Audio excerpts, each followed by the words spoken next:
Welcome to the Drive-In Movie Podcast. Now playing GOAT 101. This is the podcast where Berkan and I go see a blockbuster movie in theaters. Yes, and then we immediately come back to the car to film an entire podcast in the car, talk about what's fresh on the mind, no professional equipment, just a couple mics and a couple bros who love movies. Right, so welcome aboard. Welcome to the drive-in. I know, and this is the second episode that we're recording this week. Yeah, double episode week. Right, we watched two movies this week. We watched Crime 101 with Mark Ruffalo, Chris Hemsworth, Halle Berry. Barry Keoghan? Oh, yeah. Barry Keoghan. Yeah. And then we also saw GOAT with Caleb McLaughlin, Steph Curry. Right. All the David Harbour. Various other people. Yeah. Right. The cast was honestly star-studded for that. It was a movie. great, both casts were incredible. Oh, yeah. Were the movies incredible? Well, we'll find out. I at least enjoyed both of them. We'll talk about the movies at the end so that if you haven't seen them, there's no spoilers in the beginning part. You can have fun with us for a little while. Yeah. And then when we get to that part, if you want to, go watch the movies and then come back, you're more than welcome to do that. Yeah, absolutely. Because we do get into spoilers. Yes, we do. That's kind of our thing. We actually saw Crime 101, admittedly, a week and a half ago. Right. It's not fun to talk about spoilers and stuff if no one can see it for another 2 weeks. Yeah, we saw it really early. Unfortunately. We did. It was like we saw like a week and a half before the actual premiere. I know. And normally, even for press screenings, they're normally not even that early. Yeah, it's kind of crazy. So, yeah. How have you been the past couple days, Berkan? We were just here like literally 2 or 3 days ago. I've been good. Just, watching One Piece, watching movies. That was a really cool car. Oh my God. It's one of those like 3-wheeled cars. Cool. I love those things. That's so sick. That's and part of like the fun. Convertibles. They're like a half motorcycle. I'd love basically. to drive one. I know. That's part of the fun of doing a podcast in a parking lot. You see a lot of cool cars. Oh yeah, you're out in the wild. Yeah. I've I've been good the past couple of days. The Super Bowl was fine. It was kind of boring. Okay. We did get a new Star Wars trailer. I really like the halftime show. Honestly, Bad Bunny. I don't even know Bad Bunny all that well. Like I don't really know his music all that well. But I thought his stage presence was incredible, and I thought the production value on the show was awesome. Yeah, he's a great performer. Yeah, and I didn't see any really memeable moments like back when Katy Perry's left shark thing happened. I didn't see any mistakes really that were people doing memes about it online. All I saw about it was like great job, basically. To be fair, I think the only really complaint people had was that they couldn't understand it. Yeah, and I'm like, I don't think you need to be able to speak the language to see the passion. Exactly. I felt like there was a very obvious like message going on that you didn't need to understand like Spanish to see. Yeah, it's just unity. Yeah. Just unity. Right. What's wrong with unity, people? What's wrong with it? And the wedding scene, do you remember that wedding was cool. The wedding, handing the Grammy to the little kid. Yeah. We saw something like that recently where we went to a Mavs game together. Not recently, this was a couple years ago. We went to a Mavs game, and in the middle of the game, a couple got married on the court, and I was like, this should have been me. Literally, that should have been me. Literally at halftime, like a couple came out with a pastor, and they were like, "Hey, we're getting married." It wasn't a pastor. It was the freaking Mavs play-by-play announcer. Oh, I didn't. This is the first time I'm even learning about that. That's incredible. It was so cool. I was like, man, Alice and I gotta get remarried. What's so funny is that if we ever meet that couple, we'll get to say, "Wait a second, I was at your wedding." You didn't even know this, but I was at your wedding. Yeah, that's cool. It was a great ceremony. Yeah, I bet they saved a lot of money doing that too, because like they didn't have to get fucking napkins and bouquets. But it probably also spent a lot. You know what? No, they probably knew someone in the organization. They probably asked the Mavs, "Can we do this?" And they were like, "Sure, that sounds awesome. That sounds fun." That's probably what happened. And now they have like this cool story where they're probably both huge Mavs fans, and now they're like, we got married at a Mavs game, and I think that was when Luka was still playing too. Yeah. Yeah. It was Kyrie Irving's first home game as a Maverick. Yes, that's right. A better time. So it was kind of a historic game too. Yeah. A better time. I don't think we won though. No, we lost. Yeah. Luka and Kyrie didn't know how to take the final shot together. Yeah. So that was tough. And who are we playing? The Minnesota Timberwolves. That's right. Was Anthony Edwards on that team? Yes. Okay, yeah. Because Anthony Edwards put up a bunch of points we got cooked. I know. Should we just go into GOAT since we're talking about basketball now? Yeah, let's just talk about GOAT. Let's just start with the movie review. Sure. Yeah. Okay. How many Michaels are you giving GOAT? Out of 10 Michaels, I'm giving GOAT 7. Okay. 7. Yeah. Yeah, I thought it was very cute. I'm at 7 Michaels too. You're also at 7 Yeah, Michaels? I'm also at 7 Michaels. I thought it was adorable. I thought it was really cute. I thought the animation was really fun. All the rollerball like scenes were so creative, so intense and creative. Yeah, so cool. The character designs were fun. There was a lot of so I grew up playing basketball. I'm obviously a huge Mavericks fan, NBA fan. there's so many like Cooper Easter eggs that were so cool. Just like so many moments. Like there's a point where Will Harris is like pretending to hit a buzzer beater and he misses, and then he pauses and he goes, "What's that, folks? There's 10 seconds left. That was added to the clock. Oh, don't question it. Just go with it." Yeah. I was like, every kid did that. You're like, I relate so hard to that. I did that so many times. Yeah. When you go and you like sell sneakers, like it sounds weird, but they do actually sniff the shoe and like put their face in it and check every like crevice of the shoe. I mean, there's just so many like details about it that's so like real and authentic. And so I think the movie did a really great job like representing that community. And I also think GOAT is going to be a really important movie for kids growing up playing basketball, because I was thinking about this a lot. This was probably the first like basketball movie where the underdog kid didn't like magically get abilities to play basketball and be good at basketball, and that's how he made the team. This is a kid who just genuinely worked hard, despite being smaller, still made it and still was effective. Like he didn't need like a superpower or a magic spell. He didn't need to take someone's talent. Like there was no like Mike situation. Yeah, there was no Space Jam, powers of basketball. Like there was not. The kid was just skilled and he made it. He got his chance. He took advantage of it. And I think that's an important story that I never had growing up in basketball, where it's like, this is truly like an underdog kid who's hanging with the pros. For you, when you were a kid, the story was, if you want to be good at basketball, you better start praying. Yeah, you better steal Michael Jordan's powers. Right. Or his shoes. Yeah. Yeah, but so I think like GOAT's going to be really important for kids playing basketball growing up. I think it's going to be inviting for kids who want to learn how to play basketball. I also think that it's probably a very powerful movie for a kid.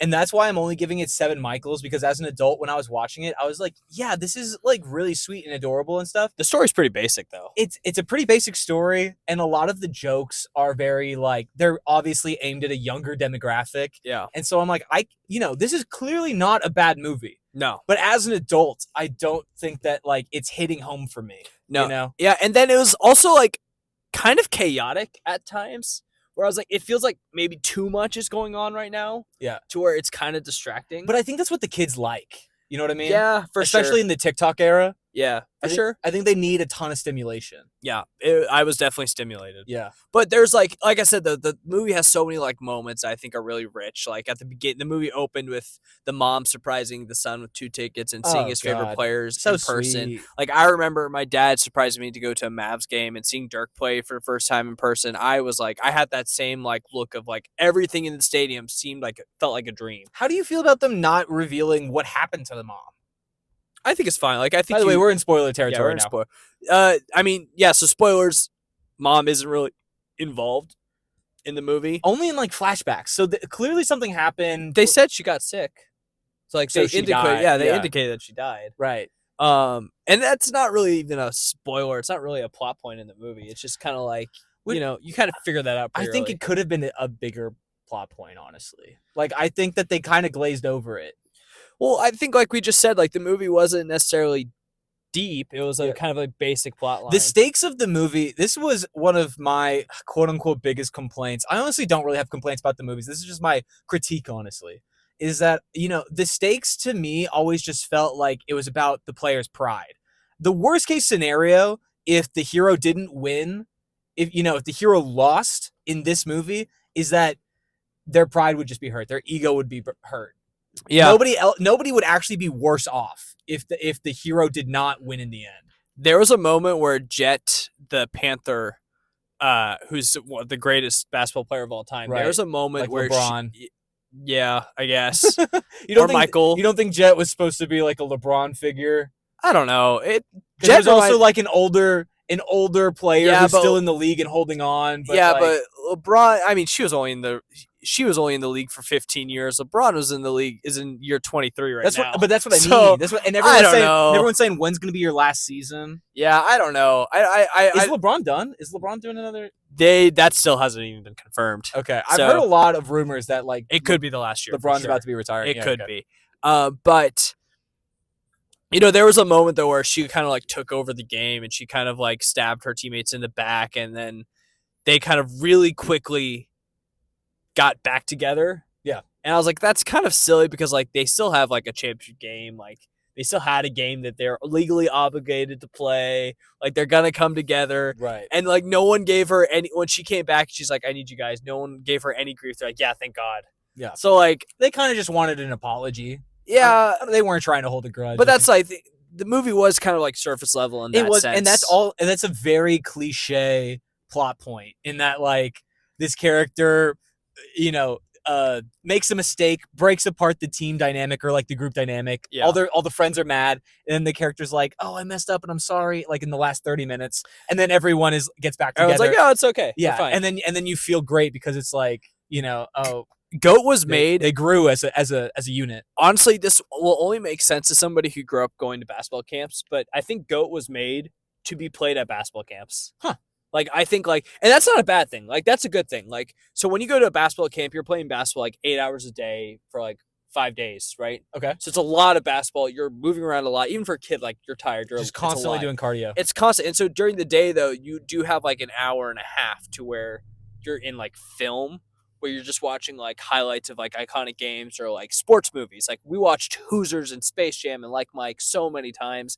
I'm pretty sure this movie was made to be put in that rotation. It's like a good, like, inspiring thing for kids. Yeah. And again, this movie I think is going to be inspiring for kids trying to play. Yeah. I think every generation needs a basketball kids movie. I mean, Yeah. for me, it was the original Space Jam, Yeah. which honestly probably came out before I was even born. Like 98. Yeah. So it's like, I probably watched it a couple years after it came out. So this movie's probably going to be played, like you were saying, for the next couple of years. That might be the move, is to make a movie that hits a certain demographic to ensure it has some longevity. Yeah. You know what I mean? For sure. Like making a Christmas movie. Making a Christmas movie, if it hits, you can guarantee that it's going to get streams every year. 100%. 100%. I mean, like, people are still watching The Grinch, which came out in 2001, I want to say, like 25 years ago. Yeah. It's The Grinch. Okay, you want to guess the release Yeah. date? All right, Yeah. we're playing everyone's favorite game. Guess the release date. Let me see. Let me pull up Google. Okay, give me your guess. May. Okay, May for The Grinch? You're November. guessing May for The Grinch? November 2002. No, you said May. November No, you said 2002. May. November Don't even- 2002. Okay, let's see. When did The Grinch starring Jim Carrey come out? Let's see what Google says. November 17th, 2000. Oh, I was 2 years You were off. 2 years off. Also, you said May. Yeah, You that- said May. That didn't count. What were We're you gonna forget that. thinking? I don't know. Literally, what were you thinking? I don't know. I'm an idiot. You're normally at least like somewhat Okay, decent at that game. Okay, let me redeem myself. Okay. Give me a couple more Do movies. you want? Okay, I'll do a couple more. I mean, it's literally February, but I'll do another Christmas movie for you. How No, about that? no Christmas movies, because that gives me an out. Okay. What about Pixar's Cars? Okay, May 2006. When did the movie Cars come out? Let's see what Google says. Please don't be 2007. June 2006. I was a month You were off. a month off. Dang. I mean, you got the year. And Okay. general season. Okay, here's how I can redeem myself. Yeah. You don't tell me the Pixar movie. You write in the Pixar movie, and just tell me the release date. Oh yes. And then I will tell you what movie it is. Good idea. Good Okay. idea. Okay. So again, Michael's not gonna tell me which Pixar movie this is. But I do have to type. Yes, I have to guess what it is based off just the release date. Okay. Let's see if I can find the release date. Okay. So, this Pixar movie came out on June 29th, 2007. Which movie? is it? Ratatouille. Yes. That was immediate. That was easy. immediate. Okay, let me guess. Let me try another one. Let me Yeah, try give me another some harder. one. Okay. Hold on. I have to type it out here. What's your favorite Pixar movie? Monsters Inc. Okay. This Pixar movie came out on March 1st, 2022. 2020. Turning Red. Dang, you know the exact release date of every movie. I can do this for Pixar and Marvel, Okay. where it's reverse engineered to where I can tell you the movie based off the release date. Could you do it for a Star Wars? I feel like you could also do it for a Yeah, I Star could do it Wars for a movie. Star Wars movie. I mean, there's only like There's only what, 11? 10 Yeah. or 11. Yeah. But yeah, it's my guilty Yeah. pleasure. Do you want to do one more? Yeah, Do do you one wanna try more. Do you want it to be Pixar or do you want it to be different? You have to tell me the IP. Like, I can't just do a rent. It's too Yeah, broad yeah. for this type of game. Okay. So do you want it to be Pixar or do you want it to be a different IP? You know what I mean? Do you want a third Pixar or do Give you me want another Pixar movie. Okay. Yeah. let me think of one that might throw you off. Okay. Let me think of one that might throw you off, because I feel like if I give you too big of a Pixar movie, you're gonna immediately know what it is. Okay, I think I have one. This might be this. I feel like you're gonna get this so easily. Still, I don't think that there is a curveball for Pixar movies for you. I think this is your area of expertise. Okay, this Pixar movie came out on November 14th, 1998. Toy Story 2. Say it again. Toy Story 2. No, was this 1998? Okay, this wasn't Monsters Inc. November 14th. Bugs Life? Yes. Okay, that's what it was. Second guess. Yeah, second guess. So here's the thing, like the earlier Pixar films had like Thanksgiving release dates. My problem was I couldn't remember when Toy Story 2 came out. So there you go. It wasn't perfect, but it's like a 90. I have an A. I have an A average. You would get a passing grade at least, yes, for sure. Yeah. If we were to do it 10 times, I would be willing to bet that you'd get it like at least 8 times out of 10. On the first try. If you want to throw me a real curveball, do DreamWorks movie. DreamWorks. Yeah. Okay. I might do one DreamWorks movie, but I don't have a lot of these prepared, so I don't want to spend too much. No. We'll just do one more. Okay. This is just for my pride. Okay. Let me think of a DreamWorks movie that's not super basic. I think I have one that might throw you off, actually.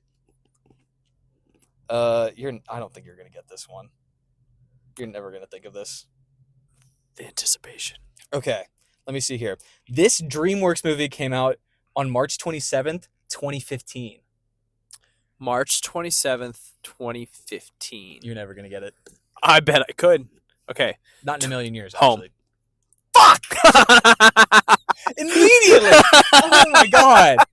You can't play with me, bro. No one's even seen this movie. I haven't even seen Home. You couldn't even tell me the plot, but you know the day it came out. I can tell you the plot. It's like about some alien that comes to Earth, right? And there's a little girl. I mean, you're basically describing gender swapped ET. Yeah, I mean, like, listen. Okay, this is how my brain like works. There's a time period, right, where I watched every single DreamWorks movie that came out. Then there was a period of time where I stopped watching DreamWorks movies, and then there's another period where I was like, I will go back to them if it really interests me. Mm-hmm. And Home is one of those in the gap when I was in high school where I was like, maybe not. Right. So. No, that one, yeah. I wasn't even a big fan of well, it's not that I disliked it, but I never actually watched it. What was The Big Bang Theory. And the main character from Home is the guy who played Sheldon, right? Oh, yeah. And he uses the same voice, I want to say. Yeah. So I was like, if I'm not even necessarily a fan of the main actor in this movie. It doesn't look super compelling. I don't think the reviews were great, so I was like, why watch it? Yeah. We're in high school too, so it was like, yeah. We didn't know that animated films were cool. Right. It was in that period of time where we were too cool for animated films. Something we always knew was cool though.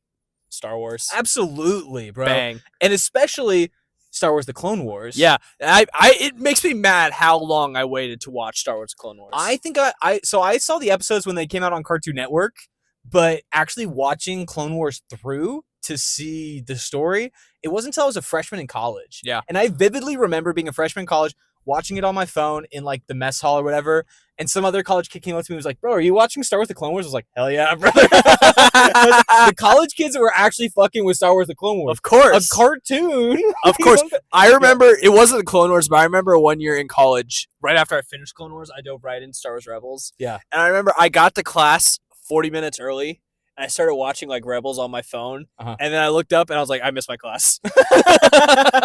Like I drove 40 minutes to my college, sat down in my car. Because you were a commuter too. Yeah, I drove 40 minutes to my college, got to the parking lot, realized I was early, started watching Star Wars Rebels, and then proceeded to miss my class. For Star Wars Rebels too, I mean, this might be a hot take, but the first 2 seasons for me were a tough watch. Star Wars Rebels is overall a tough watch, but it has some really big highs. Yes, especially in the last 2 seasons when they introduced like the Bendu, or I think that's his name. Like that was super cool. Where I was like, whoa, some like trippy Force stuff's happening right now. I mean, it's just so Kanan's whole Jedi arc that happens a lot in the last being 2 seasons. blinded, and then like, but then really connecting with the Force, like it was so powerful, and then Obviously, you have like Ahsoka coming back into play, which is like so interesting, and her face off with Anakin. When was that? I believe it was second season. Oh, second season. Okay. Yeah, I think she may have been like the reveal at the end of the first season. Okay. Ahsoka single-handedly saved the Star Wars franchise every time. Every time Ahsoka is in a project, I will watch it. Ahsoka, her and Maul. Ahsoka is my second favorite Star Wars character of all time. Who's your first? Anakin Skywalker. Don't even. What do you want from me? Okay, well, my first favorite is actually Obi-Wan Kenobi. So we have a boo. We have a bit of a problem here. I think we need an episode 3 style face-off to the death. I would win. Famously, I would win. Yeah, but Star Wars episode 3 style face-off. Yes, but if this was a what if scenario, I would win. If you were Anakin, there is a version out there where Anakin does beat Obi-Wan Kenobi. It's called the alternate ending in the Revenge of the Sith video game, where Anakin beats Obi-Wan, and then he immediately takes out Palpatine. Okay, so in maybe like 1% of all possible scenarios, if we did a Doctor Strange style, I'd win 1% of the time, and that's in 14 million possible scenarios, you would win maybe 10 times. That's the reality we live in. We live in the one. That's the one. It's me. But yeah, I do agree with you though. I do love Darth Maul. That's because of Clone Wars. You just watched Maul Shadow Lord, the trailer, for the first time. Literally 5 minutes before recording this. Goosebumps.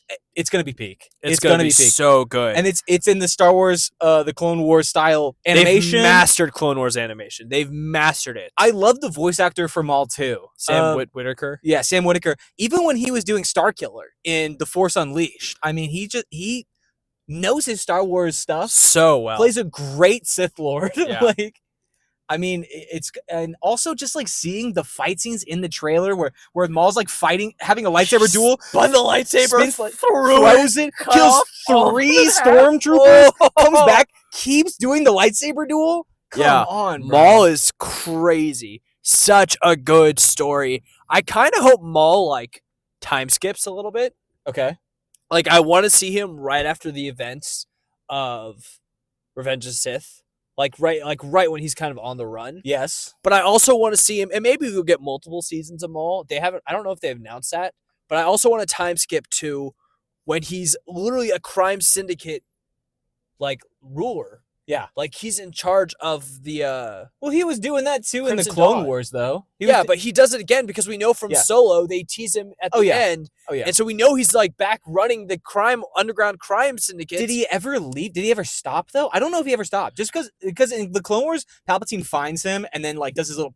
I think he did stop though. But I think he went to go rule on Mandalore.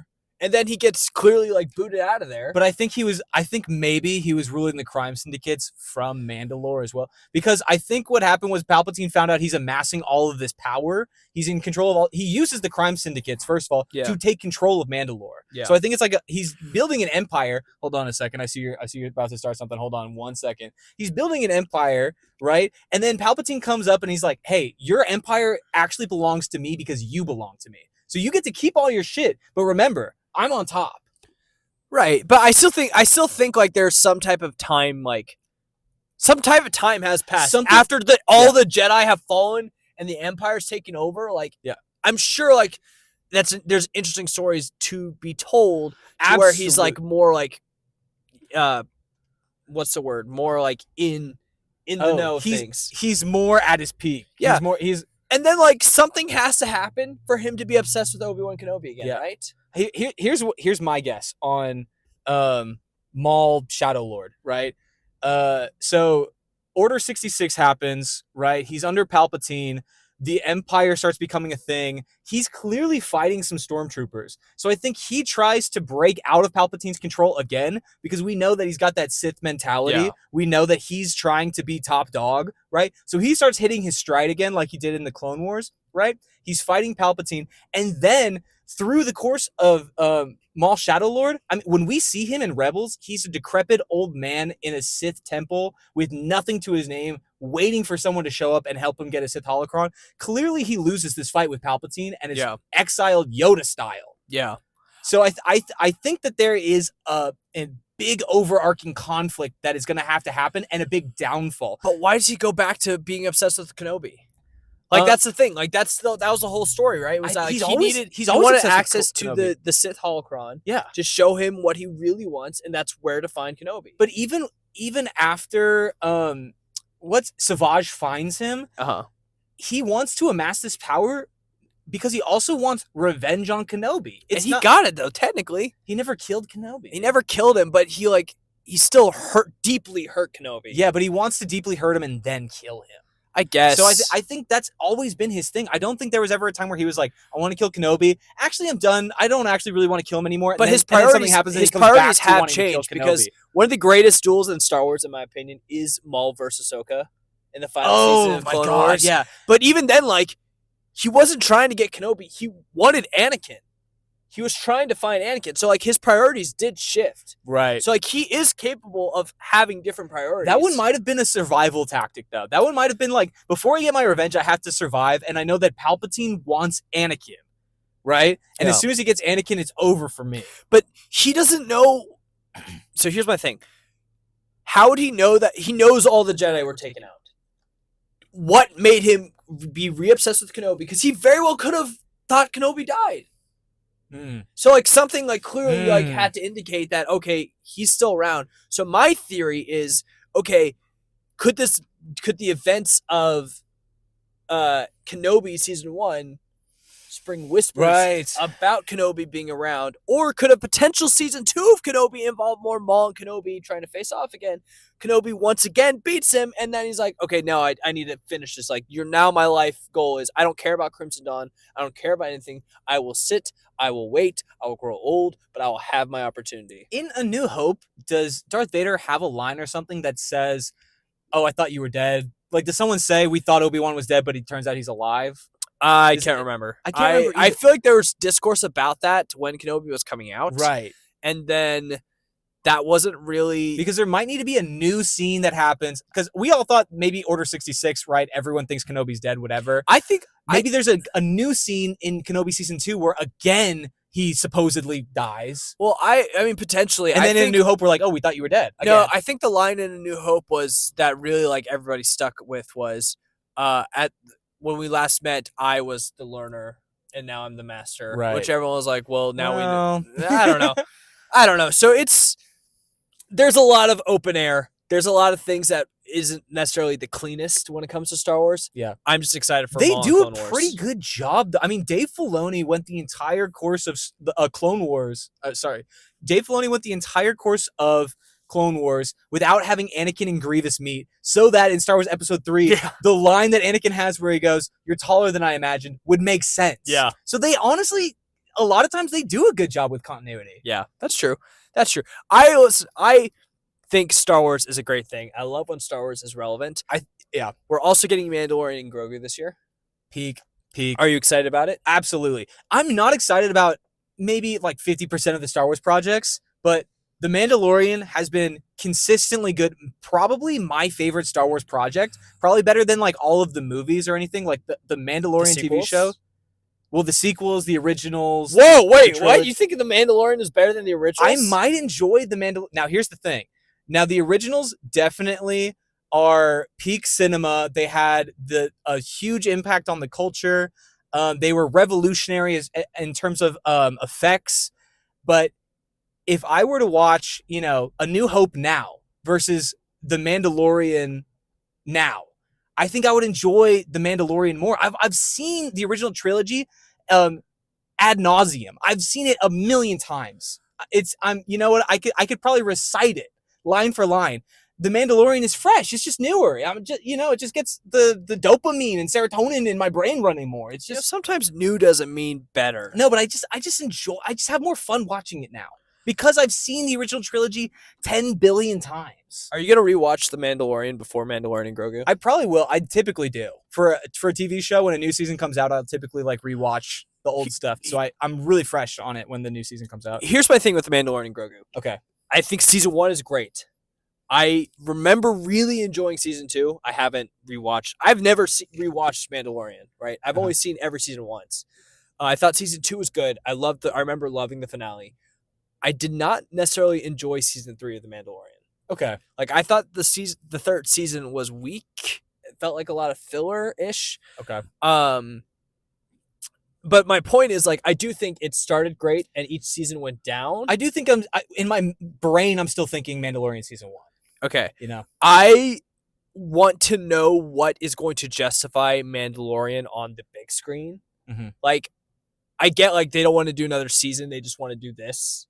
And if this doesn't do well, like, this is it. Like, Mandalorian's done if this movie flops. So please, everybody go watch Mandalorian Grogu. But I want to know, like, what story is going to justify. And I swear if Moff Gideon comes back again, I'm going to be pissed. Mm-hmm. I love the actor.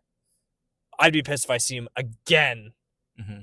So a lot of people were upset that the Super Bowl, instead of an actual new trailer, we got a Budweiser type commercial for Mandalorian and Grogu when they're like on a horse and it's like a beer ad, and the whole thing was shot to make it feel like a classic like Super Bowl trailer.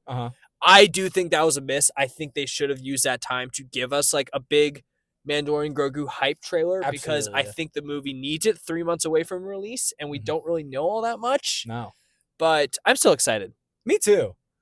I'm also excited for Spider-Noir. Do you want to transition a little bit? Before we go to Spider-Noir, I want to ask you a question. What's up? If you're trapped on an island, okay, and you can only pick 3 Star Wars characters, who would you pick to get you off the island? Oh, God. Wait. Okay, I'm trapped in an island. It would need to be someone who, maybe Han Solo did the Kessel Run in less than 12 parsecs, right? But is Han Solo going to get you off the island if there's no ship? Maybe Anakin. Wait, so he hates sand, which is his motivation for wanting to get us off the island. There's no one who wants to get off the island more than Anakin, actually. It's actually a great pick, I feel like. He's not to mention like the chosen one when it comes to the Force. But is he gonna get thrown into the dark side? Even so, if he does, I'll just not be in like a killable position. I'll catch him in a non-murderous mood. Okay. I'll be like, hey, I kind of see the vision. You need a coconut, maybe a banana. Can I help you out at all? You know? Okay. I'll be his apprentice. Okay. You know? Okay. Maybe. I'll be one of Okay, so maybe Anakin. I'm trying to think if I'm not allowed to have any materials, I think maybe you need to bring some sort of droid so that you can at least have some technology, like some thrusters or something. Okay. Is there a droid who would be a good pick? Like R2-D2's got like his little thrusters, but is that really going to get you off the island? I don't know. No. But you could still build a raft and use his little rockets to like propel the raft. I don't know. I think what I would do, I think I'd pick Ahsoka, because I think like Ahsoka is skilled enough as a Jedi, but also mature enough to like get through. I would pick Yoda for wisdom and patience, and I would pick Chewbacca. We're talking about getting off an island. Yeah. What is wisdom and patience? Wisdom is going to get us off the island. That ain't going to do shit for you. They're going to tell me how to get off the island. That's not wisdom. Would be telling you to have the patience to allow yourself to grow accustomed to the island. It's not going to be like, we need to get the hell out of here. Nah, they're going to get me off. I believe in Yoda. I believe in Ahsoka, and I believe in Chewie. No, you don't. Chewie is going to break all the trees. He has the strength to rip off the trees, and then we're going to use Ahsoka's wit and smarts to build the raft, and then Yoda is going to patiently guide us through everything. This is so stupid. If there's a storm, Yoda's going to be like, right, you must veer. No, you don't want someone patient and wise. You want someone impatient and smart. No, that's how you... Did you not want anything from Send Help? Of course I did. And guess what? She was patient. She was patient. You want someone. She got off the island. Yeah. She won. On her turn. She wanted to stay on that island as long as possible, baby. Yeah, but she figured it out. Okay, here's who you bring. You bring Anakin. He's got the drive and the brute strength, right? To want to get you off the island and push you off. This is stupid. You bring R2-D2. You can break him down for parts. Okay. So you want to bring R2-D2 just to kill him? Yeah. That's crazy. Yeah, he's spare parts to me, baby. That's crazy. I'm using those thrusters. Stupid. Okay. And then who's someone like really fucking strong? Maybe Chewbacca is a good choice, honestly. I think Chewbacca's a great choice. Chewbacca's probably a great choice. I'm also taking Chewbacca No, you can't have Chewbacca. What? Okay, who else? Who's the God? Who's the guy from Rebels? You get Jar Jar Binks. No, not Jar Jar. You want Zeb? No, I might bring Zeb. Okay, Zeb's not a bad choice. I might bring Zeb. But he's too. also impatient, so he may break the raft out of impatience. No. He has plenty of other stuff to break. Speaking of Zeb, we just kind of glossed over that. Are you excited to see Zeb in The Mandalorian and Grogu? Actually, surprisingly, yeah. Yeah, I think it's good. We've already had him in live action for like a little bit, like a single scene. It's gonna be cool to see him in like actual like live action sequence. I hope this is all leading to like a family reunion for the live action Rebels cast. Like we now have Ezra, Hera, Chopper in Ahsoka, but we didn't have Zeb and Sabine. Yeah. Now we can have like. I hope we get a reunion with all of them. I feel like it's coming. It has. I loved the amount of Rebels references in Ahsoka. Star Wars is doing a good job of not just having the cartoons be these like aside stories, yeah, right? They are actually important, which is weird when you're talking to like a mature like 50-year-old Star Wars fan, where you're like, dude, you got to watch the cartoons. Unfortunately, if you want to understand what's happening in Star Wars now, you got to watch the cartoons for sure. Because I've like my uncle, for example, he never saw Clone Wars or Rebels or anything, and he's like, who's this orange girl with the tails on her head? And I'm like, bro, the most important and influential Star Wars character of the last 30 years. 100%. Okay, another show that's coming out, right, that I think we're very excited. Actually, real quick, let us know who you think out of us with our team would get off the island. Right, I'm taking Anakin, R2. Uh-oh. That's just your car. Right, my car beeps a lot. I'm bringing Anakin, R2, and Zeb, because I wasn't allowed to bring Chewbacca. I guess we're doing a draft style. Yeah, I'm taking Ahsoka, Yoda, and Chewbacca. Okay. Ahsoka and Yoda are just going to be like, we can just live here. Actually, no, Ahsoka did get off an island before. She was hunted. Wait, no, yeah. Well, when she was being hunted. No, actually, and I think Chewbacca actually helped her escape the. Wait a second, hold on. Wait a minute. Now that I'm thinking about it, hold on. Okay. Well, I can't pick those characters anymore anyway because you already picked them. But I cooked. But I actually do think that you have a good team. I do think Yoda is a bad choice. I don't think Yoda's a bad choice. I think Yoda's a bad choice, but I do think Ahsoka and Chewbacca, especially together, are good choices. I'll give you credit for that. Bang. Okay. New show coming out this May. It's a very exciting time for shows. We're getting Daredevil Born Again. We're getting Maul. We're getting Invincible season 4. I'm so excited for Invincible. I'm so excited. We're getting Spider-Noir this May. Dude, what an interesting concept for a show. Are you watching it in black and white or color? Black and white first. Rewatching it in color. Bang. Yeah. I feel like our friend Dan, shout out Dan. Come to the podcast, Dan. Everybody tag Dambo Tui and tell him Treasure Planet's not even that bad. It might even be pretty okay. Everyone tag Dan tell him Treasure Planet's pretty okay, dude. And then tell Dan that, Dan thinks Monsters University is a top 3 Pixar movie. That's a bold choice. That's a terrible choice. He thinks it's Ratatouille, Incredibles, and then Monsters University. Depending on the time of your life, when you watch that movie, maybe it could be. I don't know. Maybe if you watch it when you're a senior in high school, you're about to go to college. I don't think there's ever a situation where Monsters University is a top 10 Pixar movie. I mean, maybe it speaks to you. I don't know. Maybe if it speaks to you in that transitionary moment of your life, sure. It's like watching Toy Story when you're giving up all your toys. Dan also thinks Toy Story 4 is better than Toy Story 3. I can't justify that one. I have no idea. I part of me wants to agree. I don't know. He thinks Toy Story 3 is the most overrated Pixar movie. I agree that Toy Story 3 is pretty overrated. But I don't know if Toy Story 4 is better. Everybody tag Dambo Tui and tell him he smells. Right. No, yeah, exactly. Okay.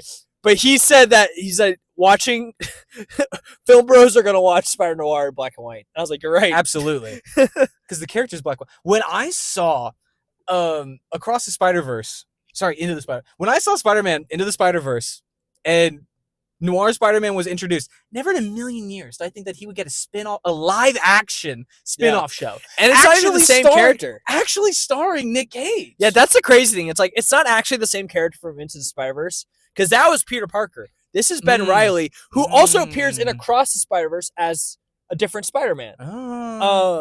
And so it's a little bit interesting. The show is interesting. I mean, it takes place in New York City, 1933. You're going to get Sandman, Magnum Man, or whatever. I can't remember. I love the genre. I love the genre blend of Spider-Man and film noir. Yeah. Like, it's something that very few people would have thought of before Into the Spider-Verse, and for some reason is so intriguing. It works so well, and like the action sequences seem like fun. Nick Cage as Spider-Man, and Nick Cage, the casting choice of Nick Cage is weirdly incredible. It's so weird. Like, it's so weird. This TV show is going to be the weirdest thing I've ever experienced, but it might be the coolest Spider-Man project because of it. It's such a big swing that I feel like they could knock it out of the park. If it's good, it's either a big swing and an absolute miss, or it's a big swing and it's a home run. I can't imagine it being mid. I can't. This is a day where I'm just going to dedicate it to just Spider-Man, because all 8 episodes are going to release on one day. I'm just going to binge through. Also, fun fact, Spider-Man in the show isn't going to be referred to as Spider-Man. He's going to be referred to as the Spider. That feels appropriate. Yeah. For the noir setting. Yeah. That feels like the term that they would use for that. Yeah. So I don't hate it. I don't hate it.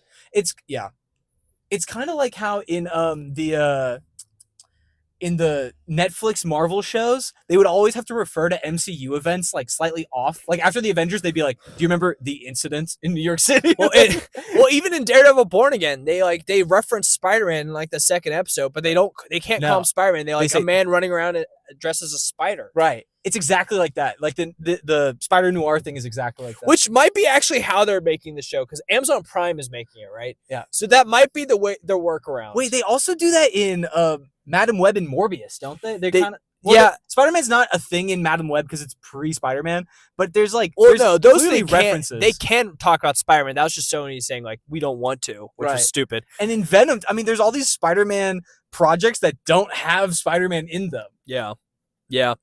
I think Spider-Noir is going to cook. I'm really excited about it. Yeah. Me too. I think we should end with One Piece. Okay. Do we quickly want to give our thoughts on Crime 101? Yes. I don't have a ton to say about Crime 101. All right. How many Michaels are you giving Crime 101? Out of 10 Michaels, I'm giving Crime 101 5. I'm giving Crime 101 4 Michaels. Wow. One of the rare times where you're giving a lower score. A below 5 score. I just like Crime 101 was fine. Like, it's an interesting story. Heist movies they always like hook you in the end. Like a heist. Like, they're fun. The cinematography is good. The cast is good.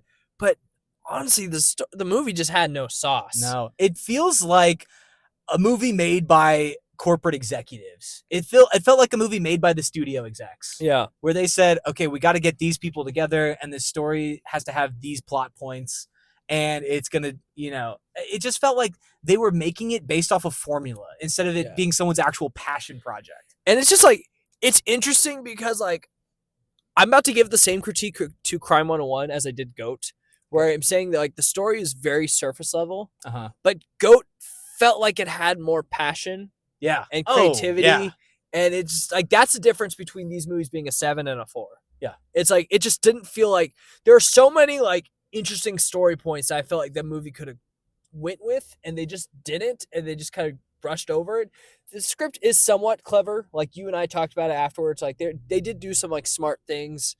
What did we say was clever about it? Just like the little detail drops and how they tied it back together with like the car and everything like that. How and, Chris like, Hemsworth is like, I was inspired by these movies, and which is why he had that Mustang that he gave to Mark Ruffalo. Okay, it's just, but like beyond that, it's just like, we didn't really explore like Chris Hemsworth's character being like an orphan. Like, we didn't really explore that situation and how it like affected him. We didn't really explore like Halle Berry's like career all that much. Like, she's probably the most developed.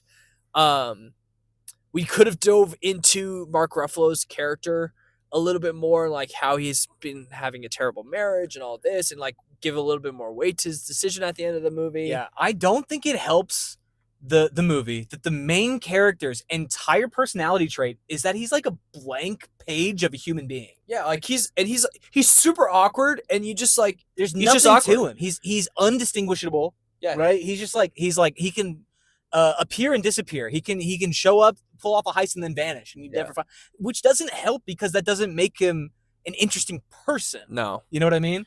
Yeah, and so like the movie is what it is. I think people came out of the theater saying they really enjoyed it. It debuted on Rotten Tomatoes. I know it's not like 1 out of 10 rating, but it did debut at Rotten Tomatoes at 100%, which did surprise me. So I don't know. I think it's worth giving a chance. Like I think people enjoy it. I just don't think I enjoyed it. I like the genre. I like the genre of a crime heist movie. I think there are way better ones out there. Yeah, you know what I mean? It's been a minute since we've gotten one, I think. So it's nice that they're still making them, but I would like them to be a little bit more thought out, developed. And again, I want someone actually who cares about this project to make it. To me, it felt like they were like, we need a studio was like, we need a new movie and we need some money, and we can get these actors, they're free at this time. Yeah. And they need work, and so we can put this together and everyone has a job. Yeah. I want something where they're like, this art means something to me. I don't know. For sure. Well, shall we finish things off with a little One Piece update? Yeah, absolutely. So what episode did you last watch? I watched 50. Okay, I'm on 50. You haven't seen 50? I haven't seen 50. Okay. So the last I've seen is Buggy and Luffy just cross paths, and Buggy's running after Luffy. And, hilarious. And also the general is also trying to hunt down Luffy too. I catch myself actually laughing at the screen when I'm watching this. I feel like a lot of times when I'm watching comedies, I'm not actually laughing. You know, when I'm watching One Piece, when Buggy's going over Luffy, right, and then Luffy's like, "Where am I supposed to go?" and Buggy's like, "That way," or whatever. Yeah. And I'm like, "That's actually funny." Yeah, it was just the comedy is like more. Buggy is developing more in these last few episodes. What do you mean developing more? Like he's developing more. Like we're starting to get to know Buggy a little bit more. We saw him like on the island. I really loved him with like the guy in the box and how he's like, oh, there's this guy you really like love, and Buggy is like, I don't know. There's also the guy I'd really hate, and they're both talking about Luffy. They're both, yeah. Like there's been some solid moments in these last like 5 episodes. There were a couple episodes. There were 2 episodes that felt like filler to me. Yeah, there were 2 episodes and that was one of them. Honestly, both of the Buggy episodes felt like filler to me. The first episode after the Arlong arc, where we had to like go and like visit every character we've seen so far, was kind of strange. However, I did appreciate a montage to show where everyone is currently at. Yeah. I did like seeing Kobe again. I like to see that Kuro was still like out on the seas with the crew. Cause I didn't know what happened to him. I thought maybe he retired, but no, he's still out there being a pirate. I don't know if we know what happened to Axan Morgan's in jail. Yeah. Has anyone actually died? Like, is Arlong dead? Do we know what happened to Arlong? I think in that montage, Arlong was missing. We didn't see the body.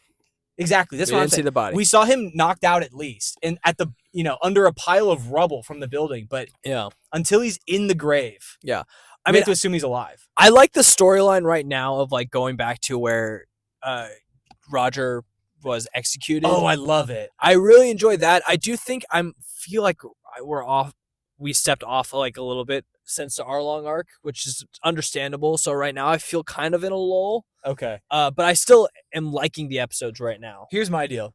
I think there were a couple episodes of filler when we were following primarily Buggy. Wasn't a huge fan of those. However, now that we're in Logetown, I think it's called Logetown. Okay, I don't know how to pronounce it. I'm sure that someone will tell me in the comments. But I love that they are establishing this lore because I just love lore. You know what I mean? And so it's like there are these 21 really good swords. Have you seen this? Yeah, the swords. Yeah. There's like these 21 really good swords, and then there's these 21 like almost really good swords, and then there's 50 pretty good swords. Yeah. And Zoro's got like one from this category, and I'm like writing down notes. Okay, and what's that one called? Right. And there's 21 of them, you say. Okay, got it. I'm like, I love it. And how many of them are currently in Zoro's mouth? Right. I did get lost at that point. I was kind of like, I don't know exactly what swords he has, like where they fall in the category. His aura of throwing that cursed blade up in the air and then, like having it miss, like that was good. Do you think we'll get to see why the blade is cursed, or do you think they just say like everyone who has it fucking dies? It'd be bad writing if they didn't. I think that they should show us why the blade is cursed. I think it should happen to Zoro too. Like why is Zoro free from curses? I think he should have to do something crazy to break it. I like that a Marine general has devil fruit powers. Me too. I love Smoker. I love Captain Smoker. Yeah, I think he's a cool character. I think he's my second favorite character. After Zoro, I think it's Captain Smoker. Absolutely. He kind of reminds me of Hugh Jackman's Wolverine. A little bit. With like the cigars and like the way they talk. And he's just like, massive. Yeah. He does seem more composed though than Wolverine. Yeah, just a little bit. He's calm, cool, and collected, and he's so fucking strong. Yeah, bro. for sure. And he knows it. For sure. Should I be excited to watch episode 50? Do you think I'll enjoy it? I can't remember. Oh no, wait. I do remember what happened in it. You haven't met Daddy yet, have you? Daddy? Yeah, Daddy. No. Okay, I'm gonna talk about it. I'm not gonna do any spoilers, but I do have something to say. There's a character named Daddy the Parent. Okay. Because his name is in English, it's Daddy, and obviously like parent. I mean, like Daddy doesn't mean daddy in Japanese, right? Right. So it's like, is he a daddy? It's funny in the subtitles that his name is Daddy the Parent, but he is a daddy and he's also a parent. But so he's a parent, but he's a daddy. But he's a daddy. Okay. Okay. And he's a sniper, so he and Usopp have this whole marksman thing going on. Of course. Now here's the thing. No, that's fantastic. Should I spoil something for you? Because I'm like, I do want to talk about this, but I mean, I feel like if I say this and you haven't seen it yet, it might be upsetting to people who are like, why would you tell him that? Let him watch it. Is it like series defining? Is it like arc defining? No, it's backstory defining. You can tell me, it's okay. Okay. I mean, you'll find out in one episode anyway. It's literally gonna be the next episode you watch. But like, so Daddy, he's met Usopp's dad. And Usopp's dad, they had a duel, and Usopp's dad won, but then spared Daddy's life. Because he knew that Daddy was a parent and had a kid. And Usopp's dad was like, I have a kid too, so you get to live. And then Usopp and Daddy get into a duel. And then they figure out that they have this common link. And then instead of dueling, Daddy's like, okay, I'm going to give you a challenge. You have to shoot that thing way out there with your best weapon. And if you lose, I'm going to fucking cap you. And I'm like, wait. So imagine if he misses this target, you cap him, then you meet Usopp's dad later, and he's like, hey, remember when you spared my life because I'm a father? Well, I met your son and I killed him. His son's not a father. No, yeah, but imagine being Usopp's dad and it's like, wait, dude, I spared your life so that you could raise your daughter and you killed my son? He gave him a fair challenge at least. It was not a fair challenge. It was hit that target. Did he miss? Way out the fuck there. I can't tell you. Maybe Usopp said I can't tell you. Oh no! I gotta go watch. But I was like, dude, that's right. That's what I get for not doing my homework. If the worst possible scenario happened, that'd be the worst way to repay the guy who saved your life. Again, because you had the common ground of being parents. You killed the dude's son? Tough. I was like, anyway. However, Daddy is a cool character. Cool. And he's a daddy. That's good. Yeah. I'm looking forward to meeting Daddy. Anyway, I do really like this arc. I fucking love learning. Something is going on with Gold Roger, dude. Part of me doesn't believe Gold Roger actually hit the treasure. Like, I don't think. Part of me is like, oh, I think he thinks it's funny. Can you turn on the car, by the way? Yeah, I think he thinks it's funny that I think Gold Roger thinks it's funny that that everyone thinks there's treasure out there. Yeah, I think Gold Roger thinks it's funny that everyone thinks there's treasure out there, and I think maybe that was kind of the execution moment where he was about to be like, "Oh, you want to know?" And then, interesting. Here is my. I have a slight fan theory. I think that Gold Roger chose to die in that moment. Because if he wanted to, he seems strong enough to just break out of the shackles. Yeah. Kill everyone He's king of the pirates. Also, he's smiling the entire time. Yeah. He is exactly where he wants to be. He's hiding something. I don't think the One Piece is in the Grand Line. That's what you think he was lying about that. I think maybe he's lying about that. Okay. I also think that there's a possibility that Luffy is the literal reincarnation of Gold Roger. I think there's a possibility of that. Do we know who Luffy's father is? No, not yet. Interesting. But however, the timing doesn't work out because Luffy is like 18, I think, and Gold Roger died 22 years ago, I think. So the math doesn't really work out. Unless by a he's couple an years. IVF baby and he's a frozen embryo. Yeah, unless Luffy is a test tube baby, of course. Yeah. But it would be interesting if maybe my timeline is wrong. Maybe Luffy's 22 or 21 or something like that. No, I don't think. But Nami is 18 because she was 10 when Arlong came, and then she spent 8 years with Arlong. Yeah. So if Nami and Luffy are the same age, then they're 18. Yeah. Okay. We'll see. I know, but those are my One Piece theories and everything. All right, I think that's the end of our episode. I think so. I thought that was a pretty good one. What did you guys think? Yeah, let us know in the comments. You guys enjoying the Drive-In Movie Pod? Right. Like and subscribe if you're watching on YouTube. Yes. Follow us on all socials at the Drive-In Movie Pod. Right. Review us on Spotify, Apple Podcasts, rate 5 stars, or review us on Apple Podcasts first and then Spotify. Right. Do both. And thanks for driving in with us, you guys. Thanks for driving. We love you. I do love them. All right. We'll see you next time. Bye.